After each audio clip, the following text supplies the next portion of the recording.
오늘은 하나님의 위대한 계획이라고 하는 제목으로 이 말씀 나누도록 하겠습니다. 사도행전 7장의 말씀은 이제 그 스데반의 연설 내지 설교로 그렇게 구성이 되어 있습니다. 꽤 난해하기 이를 데 없다, 그렇게 평가가 되어지고 있습니다. 많은 학자들은 이 사도행전 7장을 산만한 젊은 설교자의 지루한 설교다, 그렇게 평가를 하기도 하고요. 또 따분하다, 혹은 앞뒤가 맞지 않는다, 이렇게 평가를 할 정도로 이 사도행전 7장의 말씀은 좀 난해하다고 볼 수가 있습니다. 자, 그럼에도 불구하고 우리가 이 스데반의 전체적인 이 설교 내용을 보노라면 이제 피상적으로 말씀을 보게 되어질 때는 아마 그렇게 평가할 수 있을지 모르겠습니다.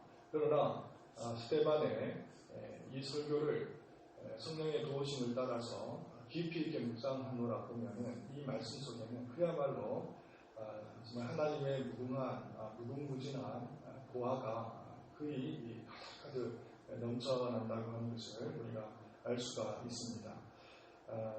이제 사도행전 7장의 말씀 전체적인 주제는 구약을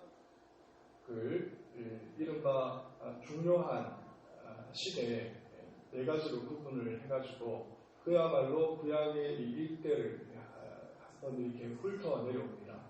그러면서 그 가운데 스데반이 하고자 하는 이야기들은 무엇인가 하면 구약 시대에 하나님이 과연 어떠신 분인가 하는 것을 이야기해 주고 있고, 또 한편으로는 교회가 무엇인가 하는 것을 또 우리에게 전해주고 있고, 또 한편으로는 하나님의 생명의 말씀, 율법이 과연 무엇인가 하는 것을 우리에게 또 전해주고 있고, 또 심지어는 그 가운데 구약이 예언하고 있고 또 예시하고 있는 예수 그리스도에 대해서도 소개를 하고 있고요.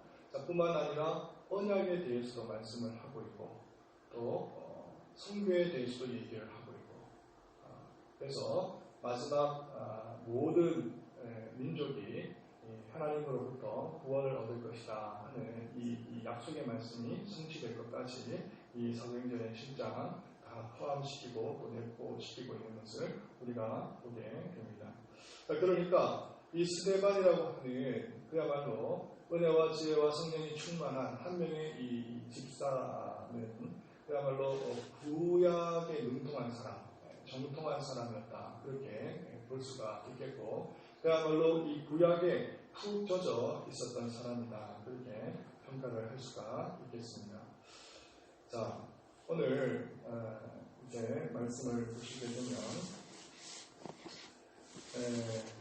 이제 사도 행전이 이렇게 계속해서 이제 진행되는 가운데 우리가 6장에서 우리가 살폈습니다만은 구제하는 일로 인하여서 더 중요하다고 볼 수 있는 사도의 사역, 말씀 전파와 그리고 주의 증인된 사역을 감당하는 일에 있어서 좀 소홀히 할 수 있다, 이런 측면에서 이제 구제를 담당할 7명의 집사를 세우게 됩니다. 자, 그 가운데 7명의 집사 가운데 우리는 이미 스데반이라고 하는 인물을 우리가 만난 적이 있습니다. 자, 그런데 이 스데반이라고 하는 인물이 굉장히 출중했던 것 같습니다. 그 당시 집사님들 가운데서도.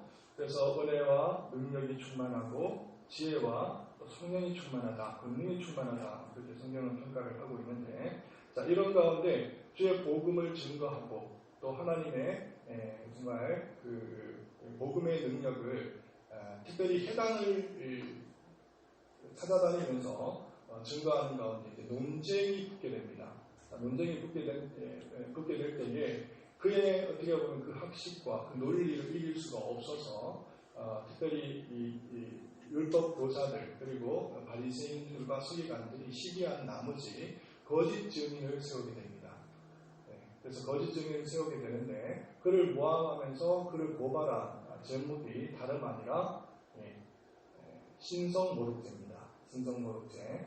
예수님께서 십자가에 달리실 때 지셨던 제목과 동일합니다. 신성모독죄.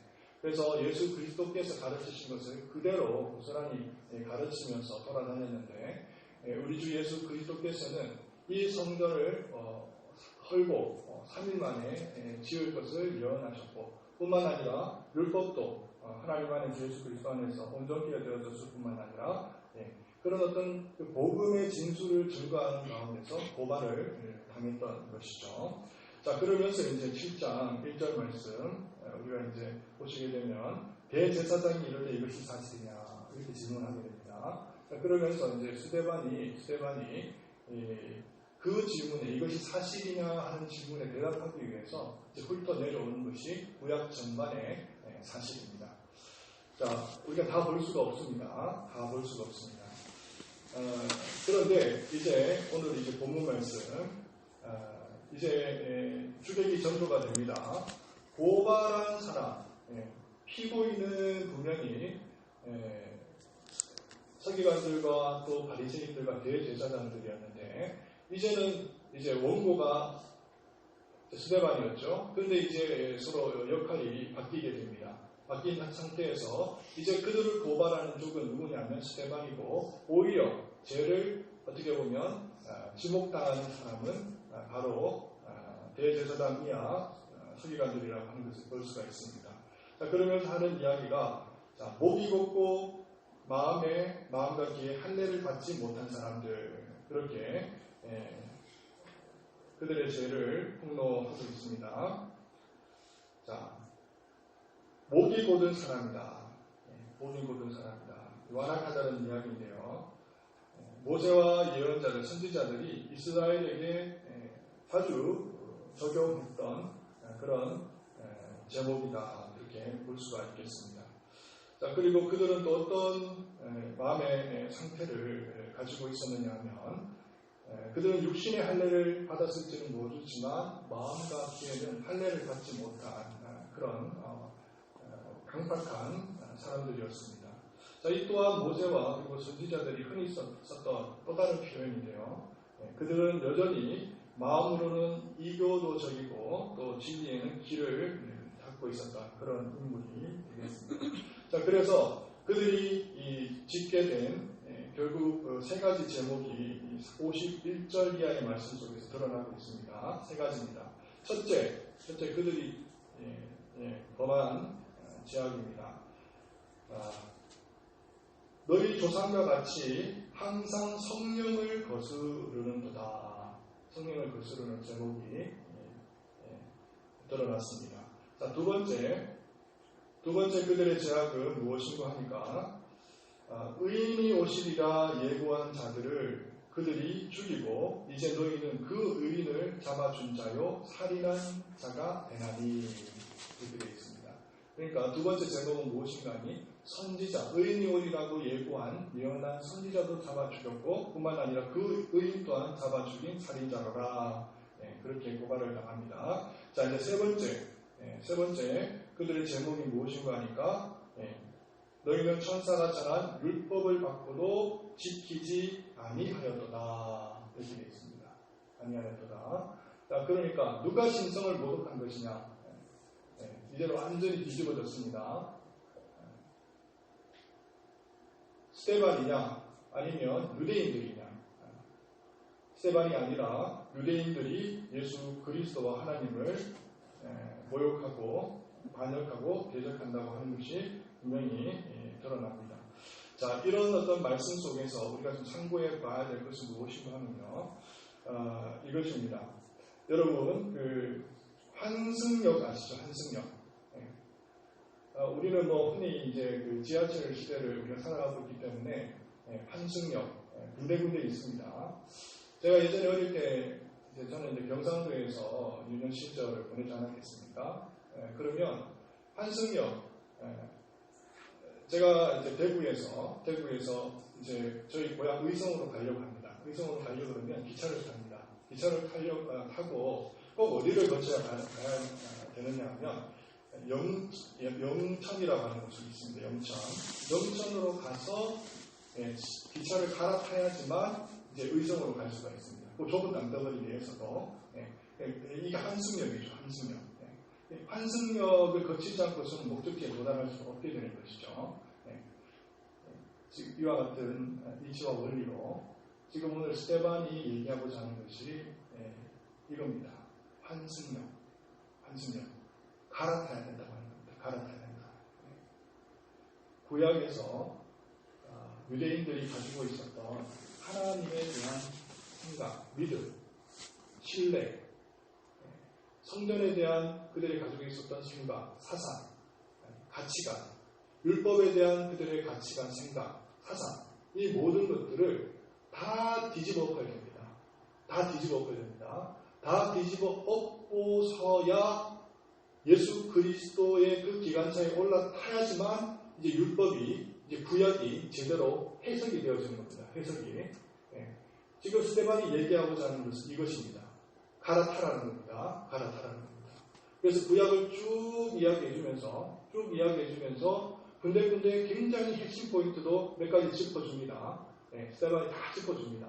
다 짚어주면서 궁극적으로 너희들이 믿고 신뢰했던 그 모든 것들이 온전한 것이 아니다. 그 이야기를 해줍니다. 그러면서 예수 그리스도에게 올라타야 된다고 성경은 스테반은 특별히 우리에게 강조해 주고 있는 것입니다. 자, 그러면 다 볼 수 없다고 말씀을 드렸는데 우리가 한 가지만 우리가 보도록 하겠습니다. 자, 스테반은 아브라함을 이야기하고 그 다음에 요셉을 이야기하고 그 다음에 모세를 이야기하고 그리고 다윗과 솔로몬을 얘기합니다. 자, 그런데 이제 보시겠습니다. 특별히 세 번째 시대, 모세의 시대를 우리가 조명을 합니다. 자, 모세의 시대로 들어가겠습니다. 자, 어디로 가시느냐 하면 7장 6절 이하의 말씀으로 가겠습니다. 36절 이하의 말씀으로 가겠습니다. 자, 사도행전 7장 36절 이하의 말씀 하겠습니다. 자, 보시면 이렇게 되어 있습니다. 이 사람 굉장히 중요하다는 그런 의미를 가집니다. 이 사람이 그렇게 지목을 해두고는 어떤 사람이냐? 자, 백성을 인도하여 나오게 한 사람입니다. 구원자. 자, 어디를 거쳐 오게 되느냐면 애국과 홍해와 강야를 지나오게 되는데 40년간 기사와 표적을 행한 사람입니다. 이 사람이 모세입니다. 자, 37절에 또 이 모세에 대해서 설명합니다. 모세는 어떤 사람인가?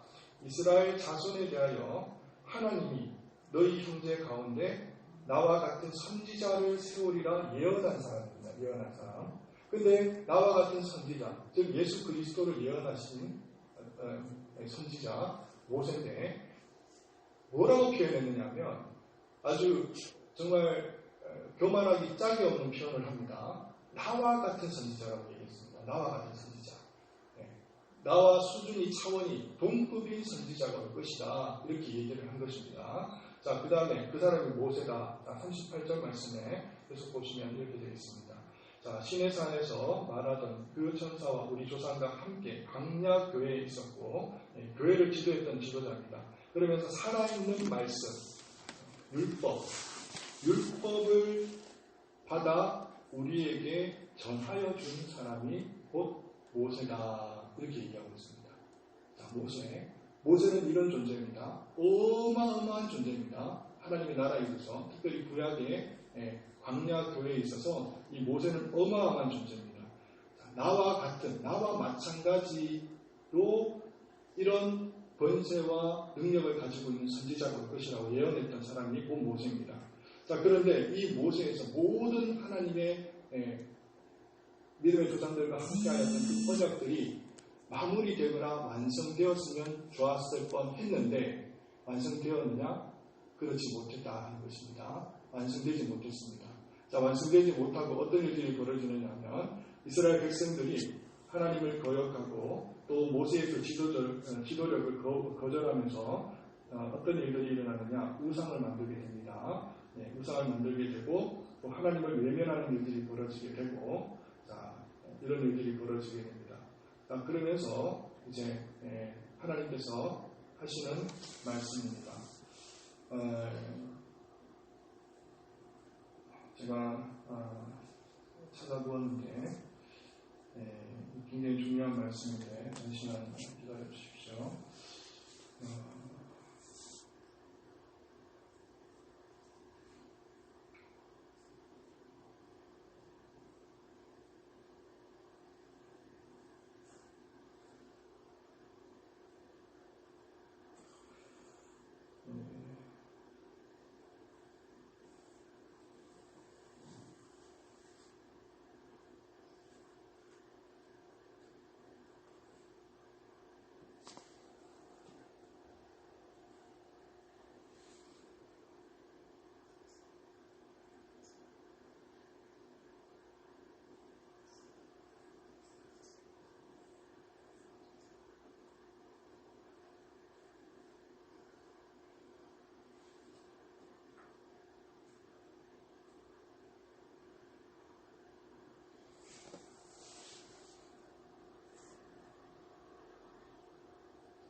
예, 네. 우리 감사합니다. 제가 여러분의 기다려 주시는 모습 속에서 엄청 제가 감동을 받았습니다. 예, 감사합니다. 51절입니다. 51절 보시면 51절 이렇게 되어 있습니다. 목이 곱고 마음과 귀에 할례를 받지 못한 사람아, 너희도 너희 조상과 같이, 이렇게 되어 있습니다. 너희 조상과 같이. 자, 모세를 향해서는 뭐라고 말씀하고 있냐면 예수 그리스도를 예언하면서 나와 같은 선지자, 이렇게 얘기를 하고 있고요. 그리고 유대인들을 향해서는 스데반이 뭐라고 얘기하느냐면 너희 조상과 같이, 이렇게 표현하고 있습니다.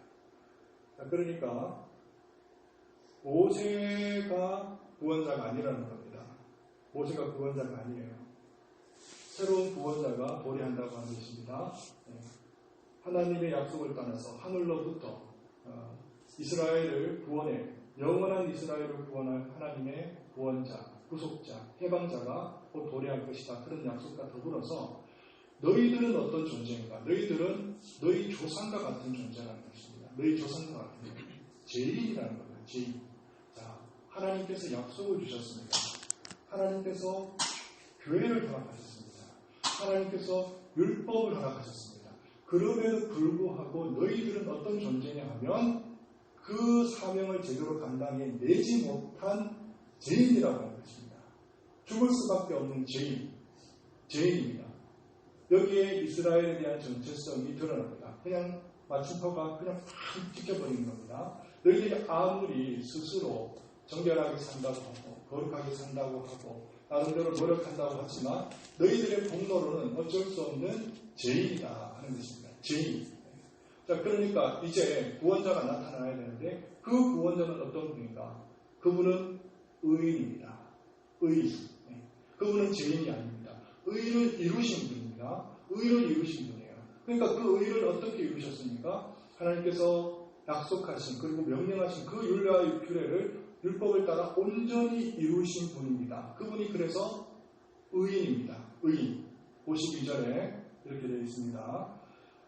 너희 조상들이 선지자들 중에 누구를 박해하지 아니하였느냐? 의인이 오리라고 예고한 자들을 그들이 죽였고 이제 너희는 그 의인을 잡아준 자요. 살인한 자다. 그런 얘기입니다. 자, 우리가 의인이 되기 위해서, 우리가 구원받기 위해서는 누구를 의지해야 되느냐 하면 지난 법도를 따라서 갈 때에는 다 죄악으로 지옥으로 떨어질 수밖에 없지만 이제 새로운 법을 하나님께서 허락하셨는데 그 새로운 법, 새로운 언약을 따라서 우리가 나아가게 될 때 의인을 의지하게 될 때는 우리는 산 영이 되는 것입니다. 살아 숨쉬는 역사하는 영원한 생명을 우리가 얻을 수 있는 놀라운 하나님의 자녀가 되는 것입니다. 여기서 우리는 환승해야 됩니다. 환승. 바꾸어 타야 된다고 하겠습니다. 바꾸어 타야 된다. 자, 그러니까 정말 스데반이 고도당했던 제목 중에 하나가 율법에 관련된 것인데 예수 그리스도가 율법을 고치시고 율법을 완성한다고 하는 것을 증거했다는 이유로 죄인이 되었습니다. 그런데 그 죄인이 성립이 되는가? 안 된다고 하는 것입니다. 왜? 예수 그리스도는 온전히 율법을 이루심으로 의인이 되셨기 때문에 그렇습니다. 의인이 되셨습니다. 자, 그러면서 이제 이 모든 일에 있어서 구약에서 모세를 따라서 이루어서 완성시키려고 했던 모든 구원에 관련된 의도와 그 모든 목적들이 틀리다. 온전치 못하다는 것이 분명히 드러나면서 온전히 예수 그리스도 안에서 참된 구원이 있음을 분명히 우리에게 가르쳐 주고 있습니다. 자, 또 한편 우리는 무엇을 보아야 되느냐면요. 사도행전 7장 8절 말씀 보시겠습니다. 사도행전 7장 8절.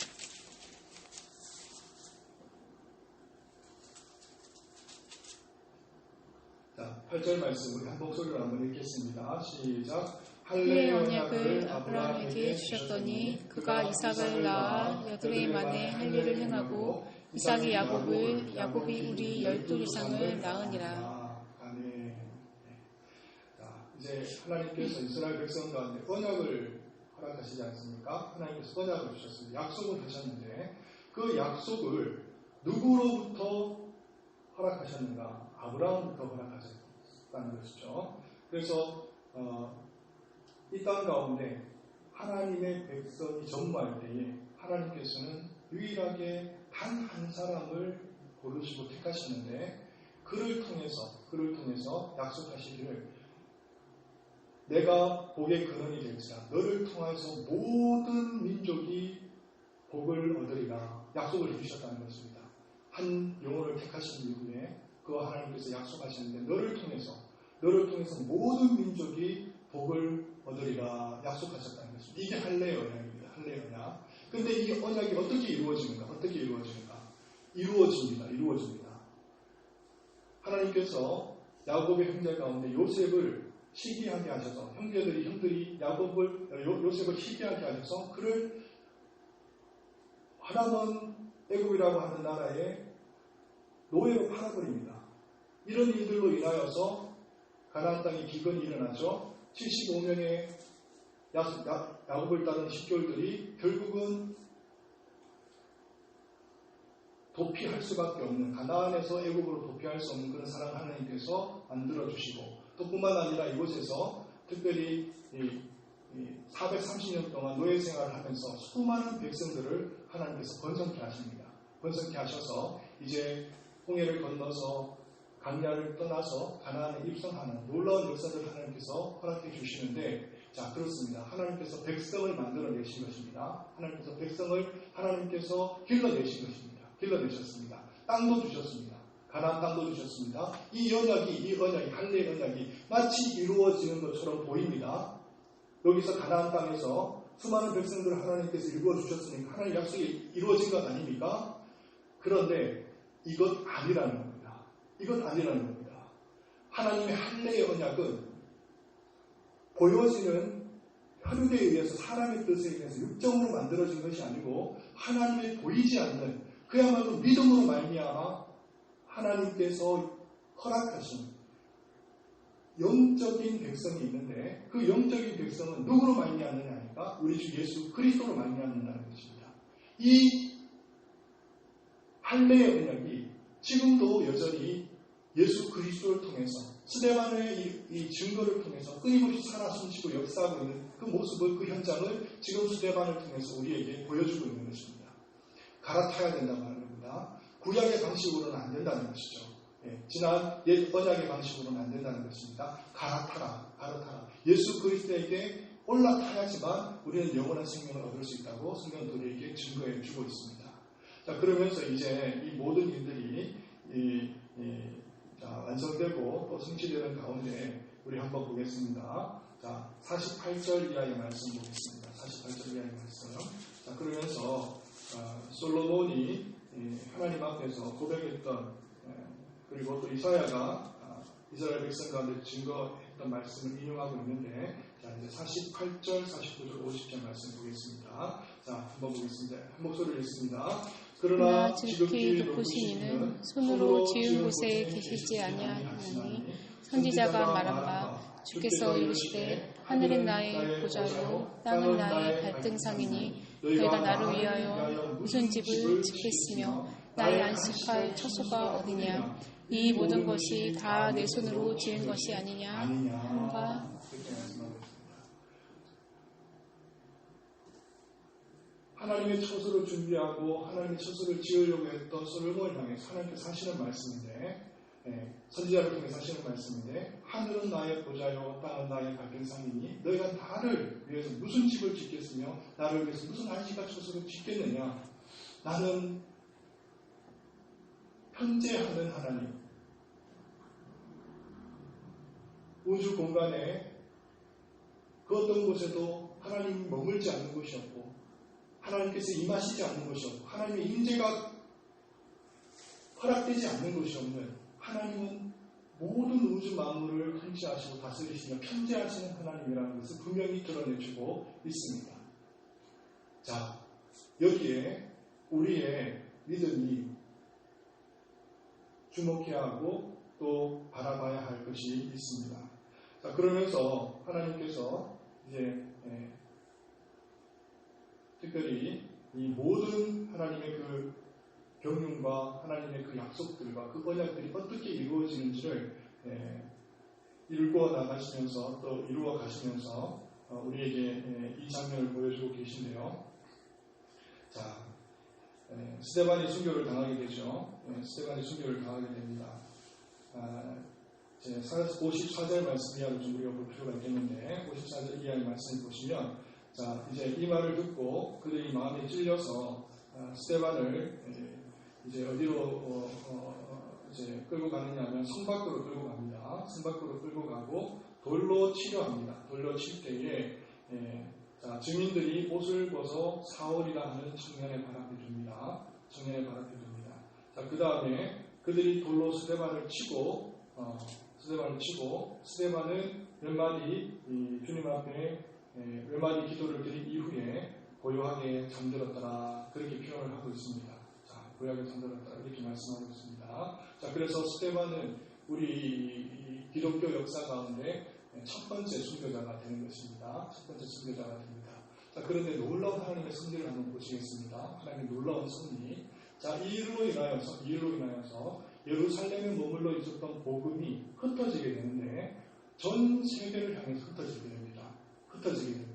유대와 사마리아와 이제는 온 땅을 향해서 복음이 이제 편만하게 전파되는 것을 우리가 보게 됩니다. 자, 그런데 여기에 어떤 사람이 스데반이 순교하는 모습을 지켜봅니다. 스데반이 순교하는 모습을 지켜봅니다. 그 사람이 누굽니까? 청년 사울입니다. 이 현장을 분명히 목도했습니다. 그리고 분명히 스데반이 유대인을 향해서 외쳐댔던 그 설교 말씀, 연설 다 들었습니다. 분명히 인상 깊게 마음에 두었을 것입니다. 자, 이 사울이 하나님께서 다메섹 도상에서 하나님 만나주십니다. 만나주신 이후에 네가 나를 핍박하는 그 모습 가운데서 예수 그리스도를 발견하고 만나게 됩니다. 어떤 일들이 벌어집니까? 아브라함에게 허락하셨던 할례의 언약이 이제 이 스데반의 순교를 통해서 누구에게 전파되느냐면 이 바톤을 누가 이어갔습니까? 사울이 이어갔습니다. 그러므로 말미암아 하나님의 역사는 한 점 실수와 오차 없이 마침내 이루어질 때 영적으로 하나님의 백성들이 수없이 정말 벌떼처럼 몰려오는 놀라운 역사들이 일어납니다. 그곳에 하나님께서는 사울을 세워두셨던 것입니다. 스데반이 비유하자면 만약에 하나님의 군대 가운데 장교로 비유된다면 이 사울이라는 인물은 하나님의 군대에 있어서 장군입니다. 장교의 죽음을 통해서 하나님은 장군을 일으키시고 장수를 일으키시는데 그 장수를 통해서 하나님의 나라는 정말 땅끝까지 주의 복음을 편만하게 증거하는 그 일에 하나님이 귀한 도구로 사용하는 것을 볼 수가 있습니다. 자, 그러면 이제 제가 관련해서 몇 가지 정리하면서 말씀을 드렸는데, 복잡하다 보니까 하나는 제가 처음 시작하면서 구원과 관련해서 말씀을 드렸고, 또 조금 나가서는 교회에 대해서 좀 말씀을 드렸고, 또 한편에 언약에 대해서 말씀을 드렸고, 또 한편에는 성교에 대해서 말씀을 드렸습니다. 자, 그러면서 이 모든 것을 통합해서 우리가 말씀을 한번 정리해 보도록 하겠습니다. 오늘 사도행전 7장 이 말씀 가운데 하나님께서는 무엇을 증거하기를 원하셨습니까? 무엇을 증거하기를 원하셨습니까? 그건 다름이 아니라 우리의 택한 하나님의 성도들을 마침내 구원하시는 하나님의 놀라운 신실하심을 통해서 하나님께서 드러내시고자 하는 다름 아니라 하나님의 영광입니다. 하나님의 영광. 자, 우리 2절 보겠습니다. 사도행전 2절, 사도행전 7장 2절 말씀. 자, 스데반이 이르되 여러분 부형들이여 들으소서. 우리 조상 아브라함이 하나님에 있기 전 메소포타미아에 있을 때에 영광의 하나님이 그에게 보여. 영광의 하나님이 그에게 보여. 영광이라고 하는 것은 하나님의 계시, 하나님의 현현입니다. 하나님의 나타내심. 하나님께서 나타나시면 영광일 수밖에 없는데 영광의 하나님이 나타나셔가지고 하나님께서 아브라함을 불러주셨는데 오늘 이 구약의 모든 역사, 모든 구약에 있는 모든 기독들이 하나님의 영광을 드러내는 것입니다. 하나님의 영광을 드러냅니다. 자, 그러면서 이제 스데반이 순교를 당하기 바로 직전에 하는 얘기 한번 우리가 보겠습니다. 뭐라고 얘기하느냐면요. 자, 이렇게 되어 있습니다. 자, 55절 말씀 이렇게 되어 있습니다. 스데반이 성령 충만하여 하늘을 우러러 주목하여 하나님의 영광과 및 예수께서 하나님 우편에 서신 것을 보고, 스데반이 목도한 것이 무엇이냐면 하나님의 영광입니다. 하나님의 영광. 하나님께서 이 땅을 만드셨다고 하는 하나님의 창조를 보았습니다. 하나님께서 하나님의 백성을 선택하신, 그리고 그들을 인도하시는 하나님의 통치하심을 보셨습니다. 뿐만 아니라 하나님께서 약속하신 것, 언약하신 것을 신실히 이루어내는 그야말로 진실하신 하나님을 스데반은 보았습니다. 뿐만 아니라 한 영혼을 사랑하시되 끝까지 사랑하시는 하나님의 사랑을 보셨습니다. 뿐만 아니라 하나님을 배역하고 반역하는 이들을 하나님께서 그대로 두시지 않은 공의의 하나님을 보았습니다. 이 하나님을 마침내 스데반은 무엇이라고 표현하냐면 영광의 하나님이라고 표현하는 것입니다. 영광의 하나님. 구약을 통해서 신실하게 그 이스라엘 백성들을 이끌어 오셨을 뿐만 아니라 그것으로는 되지 않는다는 것을 아시고 이제는 말세의 종말의 영원한 구원자로, 언약의 중보자로 예수 그리스도를 세우셔서 그를 통해서 구원을 이루시되 정말 땅끝까지도 모든 민족이 복을 얻을 수 있도록 영적인 하나님의 백성을 삼으셔가지고 하나님의 영생을 그들이 누릴 수 있도록 하나님께서 약속하신 그 하나님께서 영광의 하나님으로 드러나셨다고 하는 것입니다. 영광의 하나님, 빛나는 하나님께서 이 스데반 가운데 드러나셨습니다. 자, 그러면서 이제 그가 순교를 당하고 돌에 맞아 죽을 즈음에 예수님께서 어떤 모습으로 그에게 나타나셨습니까? 자, 보시면 55절 말씀이 그대로 함께 기록되어 있네요. 예수께서 하나님 우편에 서신 것을 보고 말하되 보라 하늘이 열리고 인자가 하나님 우편에 서신 것을 보노라 한데 그렇게 말씀하고 있습니다. 자, 스데반을 어떻게 맞이하고 계신가? 죽음을 맞이하고 있는 스데반을 향해서 예수님께서 앉아 계시지 않고 서 계셨다고 하는 것입니다. 서 계셨다고 하는 분명히 예수님께서 약속하시기를 많은 사람들 앞에서 나를 부인하는 자는 내가 하나님 앞에서 부인할 것이고 많은 사람들 앞에서 나를 인정하는 자는 내가 하나님 앞에서 인정하리라 하신 그 예수님의 그 약속 그대로 목숨을 마다하지 않고 정말 온전히 초계같이 버리면서까지 예수 그리스도를 인정했던 그분을 드러냈던 스데반 하나님 우리 주님께서는 그 약속을 저버리지 않고 받아주시고 환영해 주시는데 하나님 우편에 앉아 계신 모습으로 그를 환영한 것이 아니라 서 계신 모습으로 환영했다고 하는 것입니다. 약속을 신실히 지켜주시는 것을 볼 수 있습니다. 마음껏 정말 온 가슴을 열어서 품을 열어서 온전히 그 스데반을 기다리고 계시면서 환영하고 있는 우리 주님의 모습을 보게 되는 것입니다. 자, 이 말씀을 우리가 생각을 할 때에 자, 우리가 하나님이 어떠신 분인가 하나님 어떠신 분인가 우리가 생각할 수가 있었습니다. 그야말로 그 언약을 하나님께서 이 땅 가운데 하나님께서 허락하실 때는 분명히 그 언약을 신실하게 이루시는 하나님인 것을 우리가 보게 될 뿐만 아니라 이를 통하여서 하나님께서 정말 약속의 하나님이시고 언약의 하나님이신 것을 분명히 드러내셨습니다. 제가 어쨌든 제가 정리를 여러분께 다시 이제 세부적으로 하나하나 일일이 말씀드리지 않더라도 오늘 전체 설교의 맥락을 여러분들이 기억하시고 특별히 사도행전 7장의 말씀 이런 메시지를 담고 있다. 그리고 하나님이 어떠신 분이다. 또 교회가 또 구원이라고 하는 것이 무엇이다. 그리고 성교라고 하는 것이 무엇인지 여러분 각양의 여러분 주제를 여러분 가슴에 담으시고 이 말씀을 여러분 어떻게 보면 가슴에 품을 수 있는 사랑하는 성도님 되시기를 바랍니다. 자, 기도하겠습니다. 사랑하는 하나님 아버지 감사를 드립니다. 오늘의 말씀을 우리가 상고할 수 있는 시간을 우리에게 허락하여 주신 것 감사합니다. 오늘 말씀을 우리가 생각할 때에 하나님께서 구약의 이스라엘 백성들을 통하여서 약속하시고 또 언약하신 그 모든 것들이 특별히 예수 그리스도 안에서 온전케 되어지고 완성케 되어지고 또 성취케 되어지는 모습 가운데 하나님의 영광이 드러나는 것을 우리에게 허락하여 주신 것을 감사합니다. 하나님 말씀을 가지고 우리 가슴 속에 품게 하시고 정말 하나님 아버지께서 이 모든 일들에 있어서 정말 책임을 지실 뿐만 아니라 모든 것을 이루어 가시는 하나님 신실하신 하나님인 것을 우리가 바라보게 될 때에 하나님께 온전히 찬미하고 찬양하며 영광을 돌릴 수 있는 우리 사랑하는 모든 백성들 될 수 있도록 은혜와 자비를 베풀어 주시옵소서. 주께서 우리와 함께 하시니 감사를 드리며 또 이 일에 있어서 또 우리를 온전히 하나님의 도구로 삼아주셔서 정말 땅끝까지 이른 주의 복음 증가하는 일에 우리 열심을 다할 수 있는 사랑하는 우리 예강의 모든 것을 될 수 있도록 은혜와 자비를 베풀어 주시옵소서. 감사를 드리며 우리 주 예수 그리스도의 이름으로 기도를 드립니다. 아멘.